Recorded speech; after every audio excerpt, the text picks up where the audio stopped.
जिंदगी ये नहीं है किसी के लिए जिंदगी। हज़रत मौलाए कायनात रज़ी अल्लाह ताला अन्हु से एक दिन किसी ने सवाल किया, मौलाए कायनात कुरान के अलावा भी आपके पास कुछ है?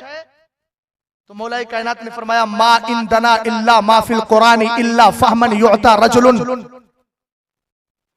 फरमाया सुनो फी किताबिल्लाह, फरमाया सुनो हमारे पास कुरान तो है मगर कुरान के साथ वो सूझबूझ भी है जो अल्लाह ताला फकीहों को अता फरमाया करता है, जिसको पढ़ने के बाद हम कुरान से मसले निकाल लिया करते हैं, जिसको पढ़ने के बाद हम अल्हम्दुलिल्लाह कुरान से और हदीस से मसले निकाल लिया करते हैं। आइए जरा इसी तनाजुर में चलते हैं। कुछ लोग कहते हैं ना इमाम आजम कयास करते थे, इमाम आजम इज्तिहाद और कयास के जरिए काम करते थे, हदीस मुस्तफा को सामने नहीं रखते थे। हमने कहा आओ इमाम आजम से पूछ लेते हैं। खलीफा वक्त जिसका नाम अबू जाफर मंसूर है, एक दिन इमाम आजम के पास खत लिखता है और खत लिखने के बाद कहता है मैंने सुना है आप हदीस को छोड़ के कयास से काम चलाते हैं। इमाम आजम अबू हनीफा रज़ी अल्लाह ताला अन्हु ने उसको जवाब दिया खलीफा को, और जवाब देते हुए आपने अल्फाज का इस्तेमाल किए। आपने फरमाया एक एक लफ्ज पर मैं तवज्जो चाहता हूं। आपने कहा या अमीर अल मोमिनीन आमलू बि किताबिल्लाह व बि सुन्नति रसूलिल्लाह सुम्मा अग़ज़ियति अबी बकरिन व उमर व उस्मान व अली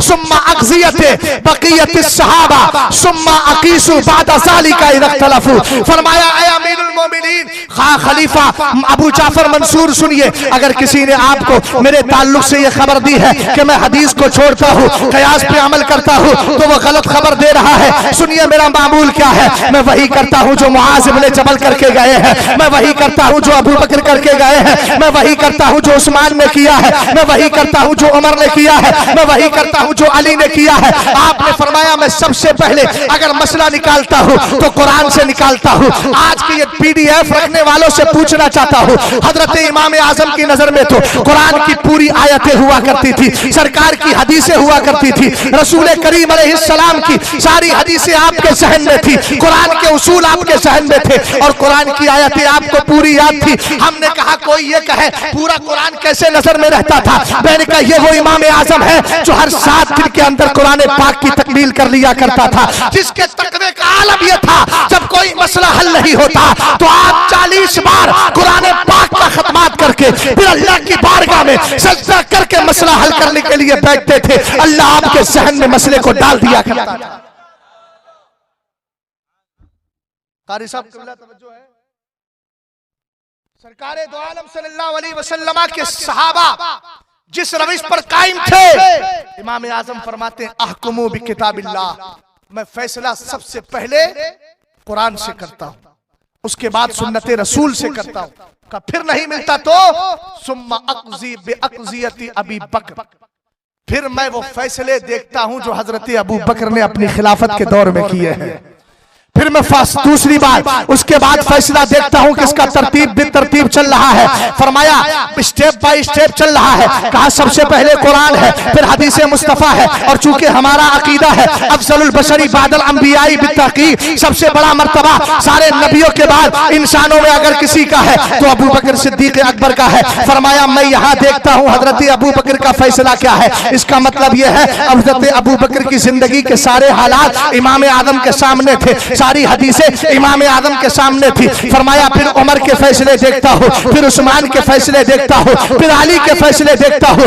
उसके बाद फिर बकिया सहाबा के फैसले देखता हूँ। अगर फिर भी कोई फैसला मुझे नहीं मिलता, जो मसला मुझसे पूछा गया है, अगर उसका जवाब मुझे कुरान में नहीं मिलता, हदीस में नहीं मिलता, इन फैसला जात में नहीं मिलता, तो उसके बाद फिर मैं कुरान को सामने रख करके मैं उसके उसूल और ज़ाब्ते को सामने रख करके फतवा दिया करता हूँ, कयास और इज्तिहाद से काम करता हूँ। हमने कहा कौन कहता है इमाम आजम रज़ी अल्लाह ताला अन्हु कयास थे। हमने कहा कयास नहीं थे, सच्ची बात यह है कि मुस्तफा की सुन्नत पर अमल करने वाले थे। आखिर क्या वजह है फैसला करते हुए खुलफाए अरबा को ले रहे हैं। हमने कहा सरकार ने कहा है ना अलैकुम बिसुन्नती व सुन्नतिल खुलफाए राशिदीन, तुम पर जरूरी है पहले मेरी सुन्नत को पकड़ो, उसके बाद मेरे खुलफा की सुन्नत को पकड़ो। सरकार ने फरमाया है ना असहाबी कल नजूम बिअय्यिहिम इक्तदैतुम इहतदैतुम, मेरे सहाबा सितारों की तरह है, इनमें जिसका दामन थामोगे तुम हिदायत पा जाओगे। तो इमाम आजम ने इन हदीसों पर अमल करके, हकीकत में कयास नहीं बल्कि हदीस मुस्तफा पे अमल करके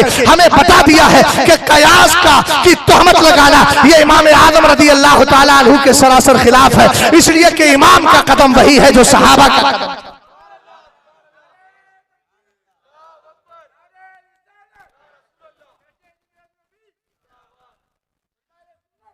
हजरत इमाम आजम रज़ी अल्लाह ताला अन्हु की हदीस तानी की एक झलकी मैं आपको दिखा दूं, कहां तक नजर पहुंचती थी इमाम आजम की।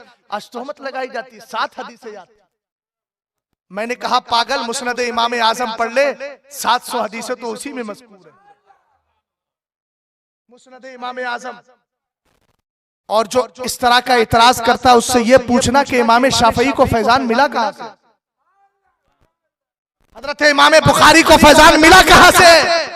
कौन है इमाम बुखारी? ये शागिर्द है हजरत मक्की इब्ने इब्राहिम के, और मक्की इब्ने इब्राहिम वो हैं जिन्होंने 11 साल इमाम आजम की बारगाह में रहकर के इल्म हासिल किया है। तवज्जो फरमाइएगा। खलीफा वक्त है अबू जाफर मंसूर। अहले मौसिल एक जगह है, मौसिल एक जगह थी, वहां के बसने वाले लोगों से इख्तिलाफ हो गया, उन्होंने बगावत की।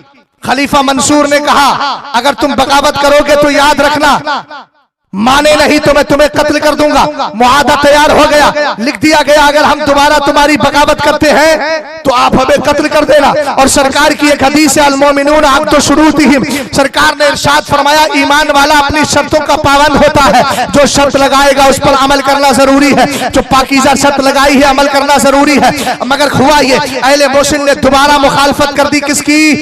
खलीफा वक्त मंसूर की मुखालफत की। इसने अपनी फौज को भेज दिया और भेजने के बाद ही कहता उनको कत्ल कर दो, इसलिए कि मुआहदे में लिखा हुआ था अगर दोबारा बगावत करेंगे तो फिर ऐसी सूरत में उनको कत्ल कर दिया जाएगा। मगर उसके जहन में ख्याल आया चलो उलमा से पहले मालूम कर लेते हैं। सारे उलमा को जमा किया गया और जमा करने के बाद उसने सवाल किया कि ये बताइए अहले मोसिल ने दोबारा बगावत की है, इनको कत्ल किया जाए कि ना किया जाए। एक आलिम साहब खड़े हुए, कहने लगे सरकार की हदीस है ना अल मोमिनून अक़्दु शुरूतिहिम, फरमाया ईमान वाले अपनी शर्तों के पाबंद होते हैं। उन्होंने शर्त लगाई थी कि अगर हम तुम्हारी बगावत करें हमें कत्ल कर देना, लिहाजा तुम्हारे लिए कत्ल करना जायज है। हजरत इमाम आजम बैठे हैं, अभी कोई जवाब नहीं दिया है। इमाम आजम अबू हनीफा रज़ी अल्लाह ताला अन्हु ने आलिम का फतवा सुन लिया, लोगों के फतवे सुन लिए। उसके बाद अबू जाफर मंसूर कहने लगा ए इमाम आप भी तो कुछ बताइए। हजरत इमाम आजम अबू हनीफा रज़ी अल्लाह ताला अन्हु ने कहा मेरे नजदीक कत्ल करना जायज नहीं, और जायज कत्ल करना तो छोड़िए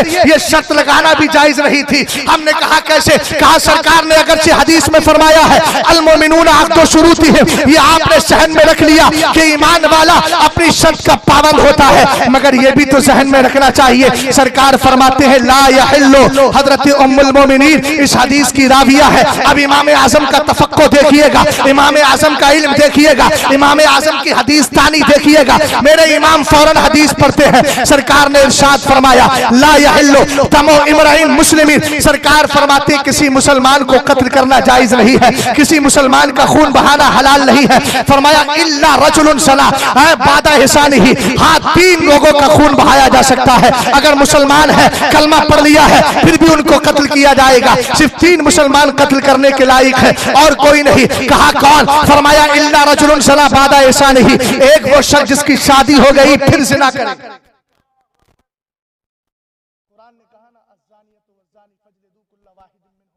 ये तो उसके लिए जो गैर शादीशुदा है, लेकिन अगर कोई शादीशुदा है और जिना करता है तो इमाम आजम ने कहा सरकार ने इरशाद फरमाया उसको कत्ल कर दिया जाए।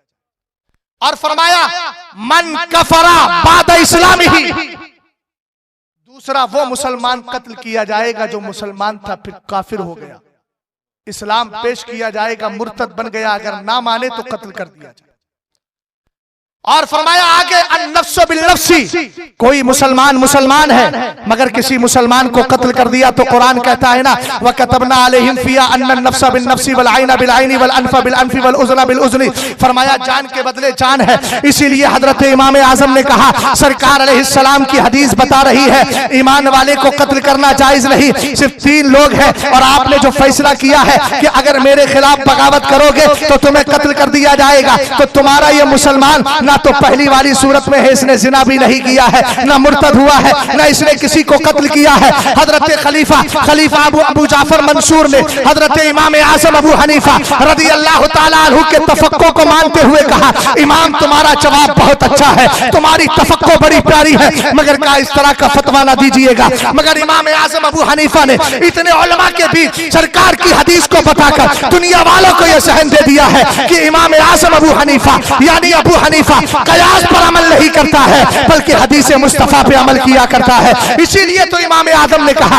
इदा सहल हदीस फहुवा मज़हबी, अगर मेरा एक तरफ कौल हो, मेरा कयास और इज्तिहाद हो, कयामत तक अगर किसी को मेरे इज्तिहाद के खिलाफ हदीस मिल जाए तो इज्तिहाद को छोड़ दे, हदीस मुस्तफा पे अमल करे।